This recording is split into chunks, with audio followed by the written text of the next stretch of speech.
આજ રોજ જામનગરમાં મિત્રોને મળતા આપ સૌને ખૂબ ખૂબ અભિનંદન કે આજે ટૂંકા સમયમાં આપ સૌ આવ્યા એ બદલ હું આપ સૌનો આભારી છું। સોશિયલ મીડિયાની મેં જે વાત કરી એ હેલ્ધી હોય ત્યાં સુધી બરાબર હતું અને ગુજરાતની જે પરંપરા છે ખાસ કરીને જામનગરની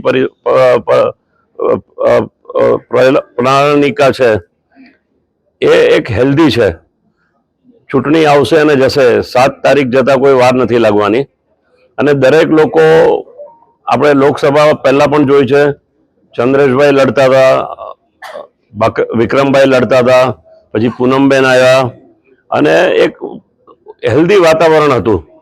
તો મારું એવું સજેશન છે કે મતદાન કોઈની બાજુ કોઈ પણ કરે અને દરેક પાર્ટીને પોતાનો અધિકાર છે એટલે લડવાના, પરંતુ એમની પાછળ નેતાઓ તો પ્રામાણિકતા રીતે કામ કરે છે, ચાહે લોકસભામાં બીજેપીના હોય કે કોંગ્રેસના હોય, પરંતુ આજે જે એક ભાવ ઊભો થયો છે સોશિયલ મીડિયામાં દેખાઈ જવાનું, ટપોરીગીરી કરવાની, એ આવી પ્રણાલિકા પહેલા જામનગરમાં નહોતી અને અમુક લોકો એવા આવી ગયા છે કે જે આ આપણા જામનગરનું નામ ખરાબ કરે છે, આખા જિલ્લાનું।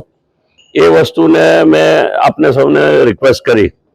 બીજી મારી વાત છે કે ઇલેક્શન 7 તારીખે છે, આપ સૌએ ઇલેક્શનના પર્વને ઉજવવાનો છે, મતદાન કરવાનું છે।